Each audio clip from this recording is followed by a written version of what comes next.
T'es né d'une mère immigrée d'origine bulgare et d'un père inconnu. T'as grandi sans histoire dans le quartier de Beaugrenelle à Paris, jusqu'au jour où ta mère se fait escroquer et tombe dans la dépression, l'alcoolisme et perd tout ce qu'elle a, y compris toi, son fils unique. Comment est-ce que ça s'est passé quand t'étais plus jeune et à quel moment est-ce que t'as réalisé que t'allais devoir te démerder par toi-même si tu voulais réussir?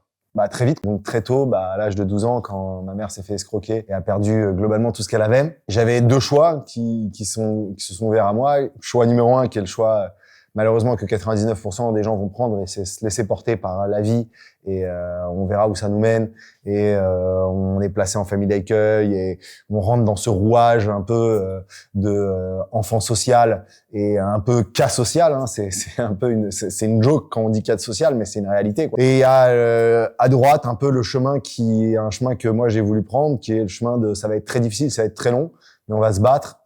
Chaque cicatrice, chaque difficulté que j'ai vécu au moment du placement en famille d'accueil et surtout en foyer, qui a été des moments mais affreux. Je me suis dit, de toute façon, ce qui est arrivé est arrivé. Maintenant, faut en faire une force. Faut